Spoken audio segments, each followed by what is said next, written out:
Okay, so now we have given question number 9 of exercise 9.1. तो बेटा हमें ये दे रखा है कि विच इज ग्रेटर, ठीक है। तो this question is same as you have done question number 8। Okay, तो हमें इसमें भी क्रॉस मल्टीप्लाई करनी है, देखना है कि कौन बड़ा है कौन नहीं बड़ा है। लेकिन इसको सॉल्व कैसे करेंगे, जैसे कि 9th का पहला पार्ट दे रखा है 2/3 एंड 5/2।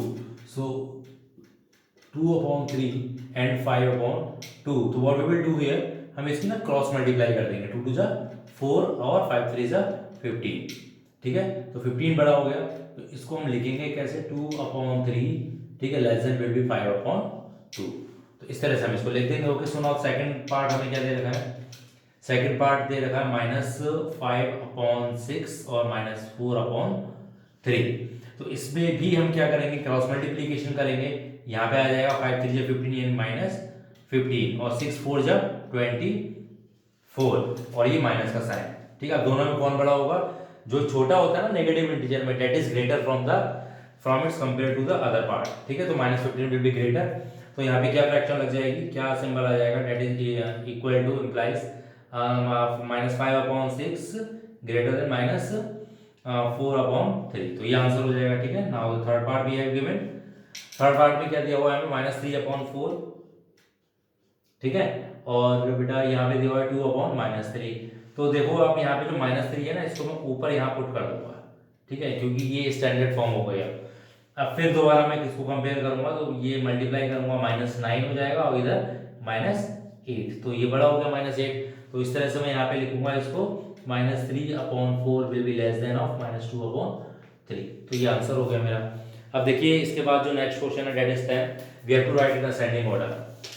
देखिए असेंडिंग ऑर्डर में लिखने के लिए भी कुछ पार्ट्स या कुछ हमें डिनोमिनेटर्स इक्वल करना है या नहीं करना है, गिवन है, ये सब हमें देखना पड़ेगा। जैसे कि पहले पार्ट में देखिए डिनोमिनेटर सभी में इक्वल है। So in first part we have given, इसको हम डायरेक्टली लिख सकते हैं -3/5 और ये मैंने क्वेश्चन लिख दिया, चलिए, ठीक है, और -1/5 ये लिखा हुआ है। अब डिनोमिनेटर इक्वल है तो न्यूमरेटर को कंपेयर कर लीजिए। न्यूमरेटर में ये बड़ा हो गया, ठीक है, ये छोटा फिर ये सबसे छोटा हो गया। तो हमें कैसे लिखना, असेंडिंग, यानी जो सबसे छोटा है, यानी इस तरह से आ जाएगा, ठीक है। अगर मैं रिव्यू कर दूं तो ये बड़ा है इससे, ठीक है, ये बड़ा है फिर इससे, ये बड़ा हो जाएगा। ओके, सो -1 है ना, इसलिए ये सबसे बड़ा हो गया। तो सेकंड पार्ट में देखिएगा, ये थर्ड क्वेश्चन दे रखा है, ठीक है, थर्ड पार्ट दे रखा है कि देखिए इसमें क्या है, अगर मैं यहाँ से फॉर सपोज -3/7 और -3/2 -3/4 ये दे रखा है। सो यहाँ पे अगर मैं नेगेटिव साइन को रिमूव कर देता हूँ यहाँ पे, तो एक ट्रिक बन जाएगी ये। मान लीजिए अभी मैं एक ट्रिक बता रहा हूँ, क्वेश्चन पे नहीं आके मैं एक ट्रिक बता रहा हूँ।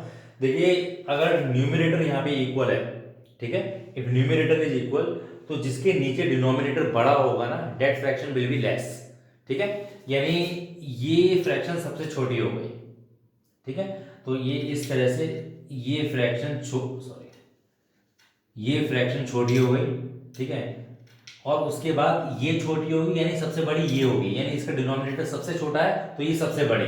तो इसको मैं लास्ट, ये मान लीजिए कॉमा लगा हुआ है, तो पहले 3/7, फिर इससे बड़ी क्या हो गई 3/4, फिर इससे बड़ी यानी सबसे बड़ी क्या हो जाएगी 3/2। कब होगी, जब न्यूमरेटर इक्वल हो गए, ठीक है। न्यूमरेटर इक्वल है तो डिनोमिनेटर में जिसका डिनोमिनेटर बड़ा होगा, यानी 7 बड़ा है तो ये सबसे छोटी, और इसका डिनोमिनेटर सबसे छोटा है तो ये सबसे बड़ी हो गई, ठीक है। तो उसके बीच बीच में कौन सी आ गई भाई, 3/4 आ गई। अब क्या लगा, इसमें नेगेटिव का साइन लगाएंगे, इस तरह से नेगेटिव का साइन लगाया। तो जब नेगेटिव का साइन लग जाता है ना, ठीक है, तो इसका ये जो क्राइटेरिया है ये चेंज हो जाता है, यानी ये इस तरह से हो जाता है। तो ये हमारे पास फ्रैक्शन आ गई। ओके, सो इस तरह से हम इस फ्रैक्शन को लिख सकते हैं। अब ये यहाँ पे हमें इसका ना प्रॉपर सोल्यूशन लिखना है, we have to write down the proper solution. But ये मैंने आपको एक तरह से ट्रिक बता दी कि आप इस तरह से, जैसे कॉम्पिटिटिव के जो एग्जाम होते हैं ना, बैंक वगैरह के, आप आगे सुनेंगे, बैंक एसएससी वगैरह की, या फिर आपके एनडीए के एग्जाम जो होते हैं ना, तो उनमें भी ये तरह की रीजनिंग कहलाता है, इसको कॉल्ड रीजनिंग टाइप क्वेश्चन।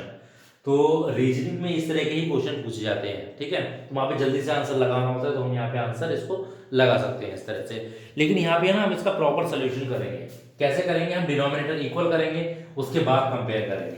जैसे कि पहला क्वेश्चन जो दे रखा था इसमें कि डिनोमिनेटर इक्वल है, तो ऐसे ही हमें इसमें करना है कि डिनोमिनेटर्स को इक्वल कर देंगे, ठीक है। ये माइनस का साइन यहाँ पे लगा दे रहा हूँ। अब देखिए डिनोमिनेटर करने के लिए क्या करेंगे, एलसीएम ऑफ 7 2 और 4, इसका जब एलसीएम लेंगे तो कितना आएगा, 14 आएगा। ठीक है, 14 नहीं आएगा, ये आएगा 28 आ जाएगा। ठीक है, तो -3/7 इंटू -3/2 इंटू और -3/4 इंटू। तो देखिए इसकी इंटू किससे करेंगे, अब 7 को हमें 28 बनाना है तो क्या करना पड़ेगा, 4 से मल्टीप्लाई और डिवाइड। 2 को 28 बनाना है तो 14 से मल्टीप्लाई और डिवाइड। 4 को 28 बनाना है तो 7 से मल्टीप्लाई और डिवाइड। ओके, सो इस तरह से मल्टीप्लाई कर देंगे तो सबकी अपॉन में तो 28 और 28 आ जाएगा। न्यूमरेटर में क्या आएगा, 4 3 जा 12 यानी -12, 14 3 जा 42 तो यानी -42 -21 ये आ जाएगा। तो अब यहाँ पे इजीली कंपेयर कर सकते हैं, यानी ये सबसे बढ़िया हो गया, सबसे बड़ा ये है क्योंकि सबसे छोटा आ रहा है ना, उसके बाद क्या आएगा, ये आएगा। ठीक है, फिर उसके बाद -40, यानी सबसे जो छोटा पार्ट है दैट इज -42, यानी जो सबसे छोटा पार्ट है वो क्या हो जाएगा, -3/2। ठीक है, तो इस तरह से हमें यहाँ पे लिखना है। यहाँ पे इसको मैं यहाँ पे लिख देता हूँ। देखिए सबसे छोटा पार्ट जो है वो है -42/28। ठीक है, सबसे छोटा है, ये छोटा पार्ट है, किससे छोटा है, इससे छोटा है। ठीक है, 28। फिर ये किससे छोटा है, -12/28। ये फ्रैक्शन हो गई। अब ये किसका पार्ट है, -42/28 किसका पार्ट है, -3/2 का पार्ट है। ओके, सो अब ये किसका पार्ट है, -21/28, ये किसका पार्ट है, -3/4 का पार्ट है। और ये वाला पार्ट सबसे लास्ट में -12 किसका पार्ट है, -3/7 का पार्ट है। तो हमें इस तरह से ही सॉल्व करना है, दैट इज आवर आंसर। ये इक्वल टू का साइन मैंने यहाँ पे लगा दूं, तो ये इस तरह से आंसर होगा क्वेश्चन नंबर 9 और 10 का। Okay, so note down and do the practice of these questions.